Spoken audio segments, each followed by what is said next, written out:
Hi, marhaba, guten Tag, ni hao, namaste in all the languages of the world. This is Esmail Fadel from University of Aden, Faculty of Medicine and Health Sciences. Welcome again in more and more advanced lessons on ECG interpretation.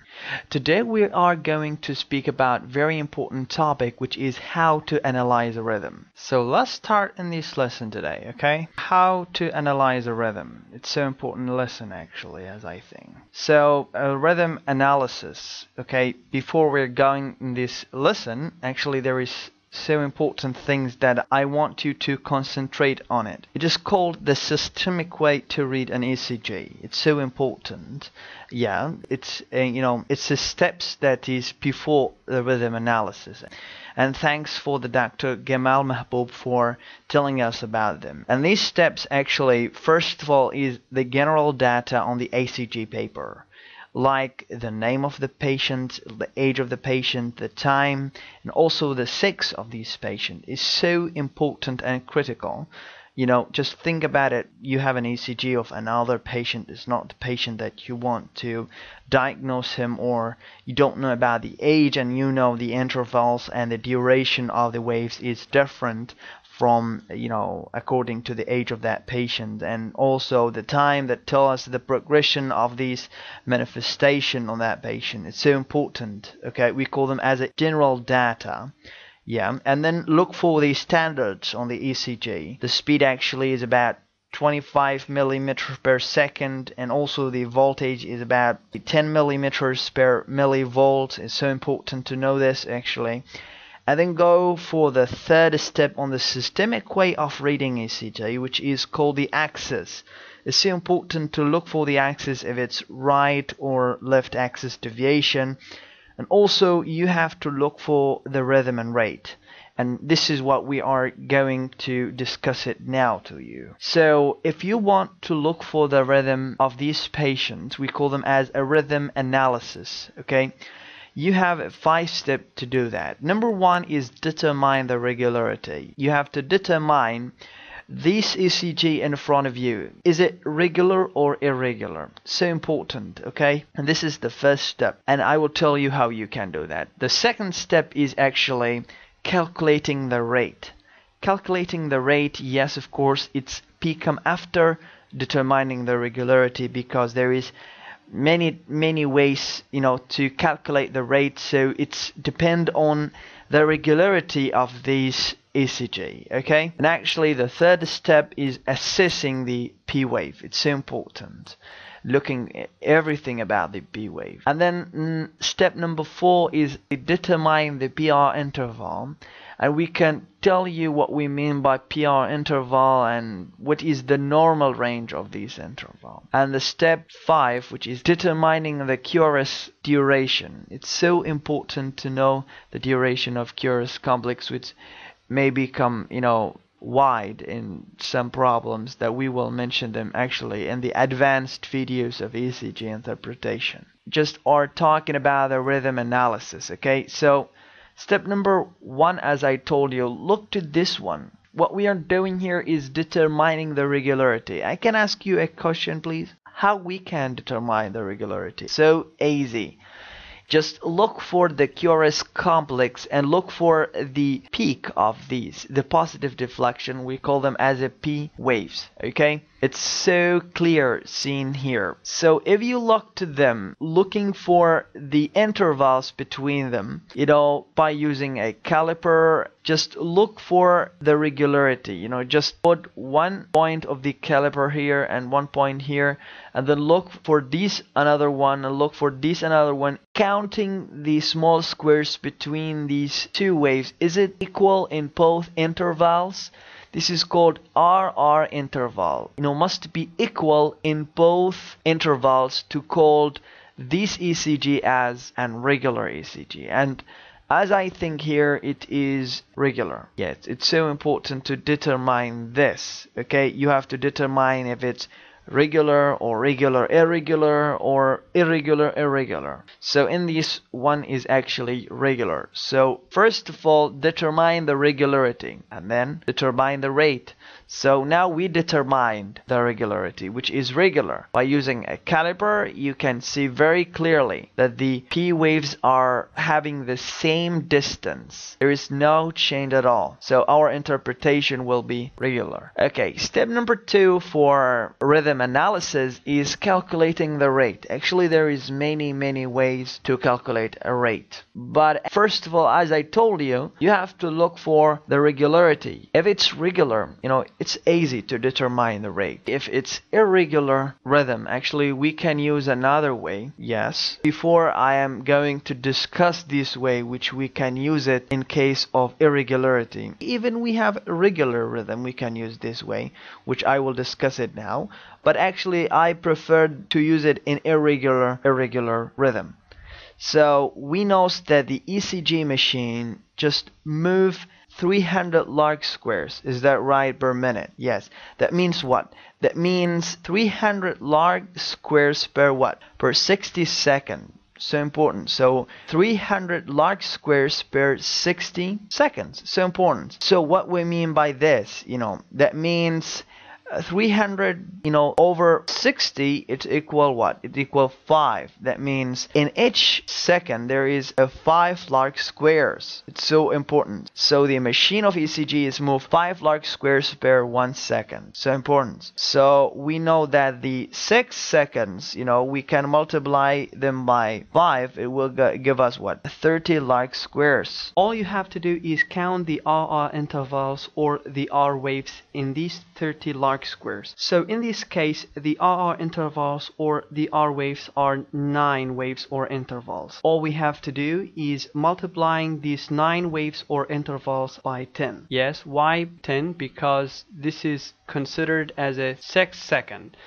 So to make this 6 second about 60 second, you have to multiply it by 10. So important. So the heart rate is 90 beats per minute. So this is another way for calculating the heart rate. We have to put the first R wave in this large or heavy line. We have to put the R wave in this heavy line, and then counting each log squares. The first one as 300, the next one 150, after that 175, 60 and 50.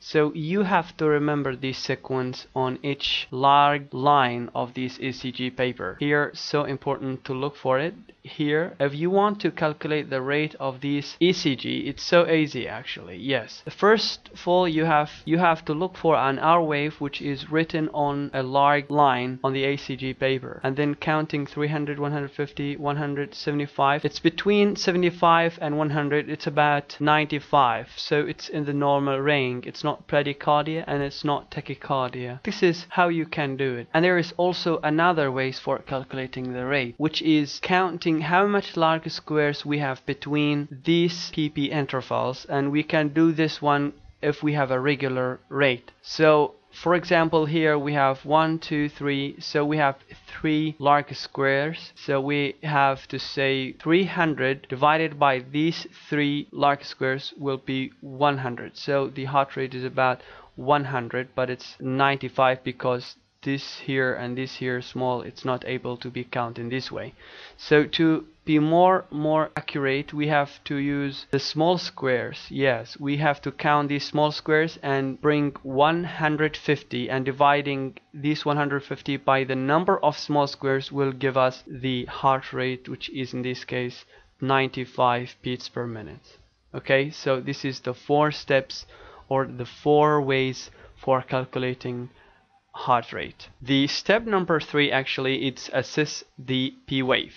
So you have to look for the P wave. When you look to the ECG paper, you have to ask yourself many questions. One of these questions, are there P wave on this ECG paper? If there is a P wave, you can see it before the QRS complex. Okay, what about the duration? What about the amplitude of this P wave? Is it normal or not?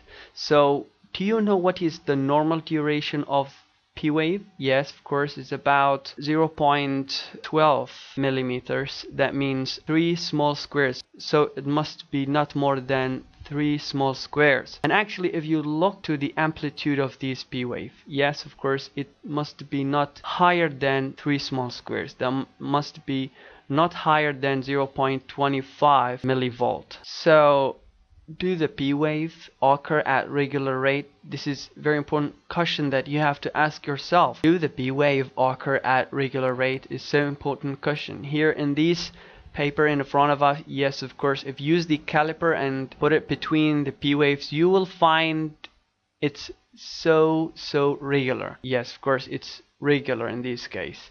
And then ask yourself, is there a one P wave before QRS complex, or there is more, or there is no P wave? You have to ask yourself this question if you want to determine the P wave. In this case, yes, we have a normal P wave with one P wave for every QRS complex. Actually, some people, they cannot distinguish the P wave from the T wave. It's so important to distinguish this. There is many ways to distinguish this, but actually I will tell you one way, which is the P wave, it's more spike like this, than the T waves, which is take a dome shape like this. So it depending on the frequency of the P wave, it's so high frequency, while the T wave, it's small frequency, so it appears as a dome shape. It is not spike as the P wave. This is the way how you can determine the P wave. Look to here, this P wave is more spike than this one. This one is a T wave because the T wave here it's a dome shape, but here it's small and spike, yeah, and more spiky than the T wave. This is one way to determine it from the T wave. And P wave actually normally occur before the QRS complex, and the T wave actually occur after the QRS complex. Now we have to speak about the PR interval and how you can determine this PR interval. Actually, the PR interval is started from the P wave until the beginning of QRS complex. This area here, it's what? It is the PR interval. Actually, we have a normal values for this PR interval, which is from 0.12 to 0.2 seconds. So important. That means what? That means from 3 to 5 small boxes. That means from the beginning of P wave to the beginning of QRS complex must be not more than 1 large square. It's so important. If it's more than 5 small boxes, that means we have some block like first degree block, which we will talk about it later in advanced interpretation of ECG. So in this interpretation, it's what? It's if you count here, it's about 1, 2, 3, 4. That means 0.12 because each one of these small boxes is 0.04 seconds. So it's about 0.12 seconds. So it's in the normal value, okay? And then step number 5, for rhythm analysis, we have to look for the QRS duration, which is the last step on the rhythm analysis. Yes, the QRS duration, the normal value of QRS duration is from 0.04, which mean 1 small square, to 0.12 seconds, which is 3 small squares. Yeah, so it's from 1 to 3 small boxes, not large boxes. You have to care about this. Small boxes, from 1 to 3 small boxes. So if you count here 1, 2, it's about 2 small squares, that mean 0.08 seconds. So we are in the normal value of this QRS duration. So here it's normal duration of QRS complex. Okay, and then the last thing that we have to speak about it is rhythm summary. First, we have to look for the regularity. Yes, which is regular in this case, and then look for the rate, which is here is in the normal values from 90 to 95 beats per minute. Yes, of course. And also look for the P wave, which is here normal. You have to ask yourself the questions what we mentioned before. Yeah, it must be existed, P wave, and must be before the QRS complex, and you have to know about the duration, which is not more than 2.5 small squares, and some say it's not more than 3 small squares.